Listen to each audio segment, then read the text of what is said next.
In its usual fashion of helping to prefer solutions to national problems through public discourse, the Island Club has again organized a general interest symposium. The event had in its main discussants who dealt with the topic at hand from various perspectives. Owing to the intricate nature of the discourse, the event paraded military and police officers who are custodians of security in the land. Members of the Island Club registered a robust presence. The Lagos Island Club Symposium was held at the Peacock Hall on the 18th September 2015. The event, which was chaired by Lieutenant General Alani Akinrinade, retired, saw the welcome address of the chairman of Island Club, Mr. Oladipo Okpesheyi SAN, drawing his inferences from the laid-down tradition of the founding fathers of Island Club. Mr. Okpesheyi said the Public Interest Symposium was meant to contribute its quota to intellectual discourse and issues of policies in governance, where they are of national and international importance.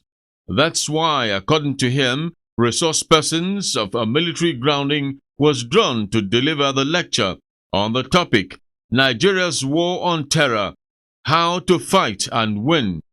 The Island Club Public Interest Symposium Series, to enable the club contribute its quota to intellectual discourse, issues of policies and governance where they are of national or international significance.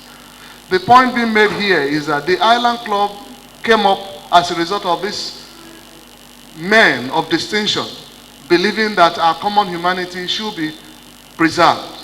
And so when you hear things like the dignity of man, those words were basically imported into political lexicon from the Island Club. And I know some universities have it as their motto today in Nigeria, but this was where it all started. And from here, they gravitated to cover the entire West Africa. So here was it, where we had the first social interaction, properly so-called, not segregational social interaction of Europeans only or Africans only.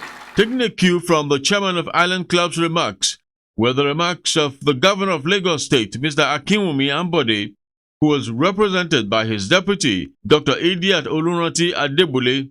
In her remarks, she admitted the fact that there is a social contract between government and its people, which makes it the duty of the government to provide social amenities for its citizens. However, she noted various forms of abuse being perpetrated on against the civil society. And to fight these to a standstill, she submitted that cooperation with government and agencies will pay off definitely. It is a duty that we all owe as state to assist the security agencies to flush out this social deviant through timely and qualitative information. These perpetrators live with and among us. We should all join hands with government to wage war against terrorists in our midst. I urge all participants, stakeholders, and members of the public present in this hall today to key into government's resolve to win the war against terrorism, provision of security to lives and properties, and interstate movements of goods and personnel. Sure that the guest speaker and all experts, facilitators present here will do justice to the topic of discussion. Dr. Olunranti Adebole's commendation went to the chairman, former Chief of Defense Staff, Lieutenant General Alani Akinrinade, retired, and a host of others for bringing their wealth of experience to play on this timely event. In the remarks of Major General Akinrinade, he called on the audience to pay attention to what the discussants will say. This he called an assemblage of knowledge, experience, and forthrightness. The guest lecturer, Major General Adewumi Ajibade, in his lecture titled Nigeria's War on Terror, How to Fight and Win, he evaluated the preparedness of the state to defend itself against internal and external aggression within acceptable time frame. The choice of Major General Ajibade for the lecture was based on his vast experience in quite some areas of military intelligence and counter-terrorism. He went further to divulge the logistics, nature, and philosophy involved in prosecuting wars. First, terrorism is not a new phenomenon. Its uses for various reasons have been practiced for many centuries. History and legends show that terrorism, guerrilla warfare, insurgency, and hostage-taking strategies have been employed with varying degrees of success practically since the beginning of civilization. The fascination of terrorism and political violence can be traced practically to the dawn of history of mankind. Since before the birth of Christ, the assassination of tyrannical rulers was not only condoned but encouraged. The killers were glorified. The fascination it exerts and the difficulty of interpreting it have the same roots. It is unexpected, shocking, and outrageous in character. President George W. Bush Jr., immediately after the New York factory bombing in the U.S., asked a rhetorical question. According to him, he asked, "How will we fight and win this war on terror?"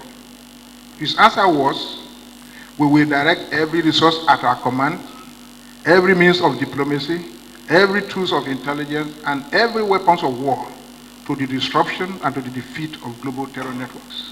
Other contributors added their voices to the issue at hand. The question and answer session came for members of the audience to get more clarifications on gray areas of the subject matter. Representative of Chief of Army Staff Major General M.A. Kweleosho, basking in the euphoria of backlog of achievements of Nigeria's army in countries like Iraq, Yugoslavia, Liberia, Sudan, Sierra Leone, and others, saw Nigerian army as having what it takes to deliver on their mandate if they are given the support. The message I'm bringing this afternoon is that Nigerians should please learn to trust the seriousness, the professionalism, and the patriotism of their military. We never failed you in Yugoslavia. We never failed you in Somalia, where other countries failed. We never failed you in Sierra Leone. We never failed you in Liberia. We are not failing you in Sudan. So why should it be that it is the military that will now be carrying the political ill will of leadership? If you give the wherewithal for us to fight, if you motivate us to fight, and you give us the right leadership to fight, the Nigerian military is the best in the world. The Nigerian soldier that have served with for upwards of 30 years now are the best you can see in the whole world. And I beat my chest to say that all we need from you is your support. And others gave their observations as well. The chairman of the occasion, Lieutenant General Alani Akinrade, patiently attended to the issues raised from the questioning session. A round of applause greeted the chairman of the event's response to issues raised, and for a job well done. More round of applause rent the air. Terrorist that became a guerrilla, and from guerrilla he became a freedom fighter, and after freedom fighting he became a president. I can give examples all over the world, including even Africa. But now the new definition of terrorism, these are not people who want to become presidents. They are just absolute nuisance. This is a different concept. And I think poverty is one of the driving factors for terrorism. And so all of us, especially the elite, we have to change our ways. We have to look at these things in a more pragmatic way and be prepared to reduce the poverty in our society. Otherwise, we are not helping these gentlemen who are sitting here. That's what they would do. That's the future of our military. When Lieutenant General Akinrade, retired, was pronounced an automatic member of the Island Club by the club's chairman, Mr. Oladipo Okpesheyi, SAN. New members were at the same time inducted into the membership strength of the Island Club. They were Major General M.A. Kweleosho, Logistics Commander, Nigeria Air Force, Magnus O. Ogosumba, and the Lagos State Commissioner of Police, Fatai Owosheni. Honors were done to some members of the audience. Chairman of the day, Lieutenant General Alani Akinrade, retired, 2 got his fair share of the award. The vote of thanks was given and prayers were said by members of the club. This put paid to the Island Club's Public Interest Symposium Series 1. Fellowship is interracial for comradeship. Hey, Island Club, hey, Island Club, is Nigeria's premier club. Hip, hip, hip. Hip, hip, hip. Hip, hip, hip.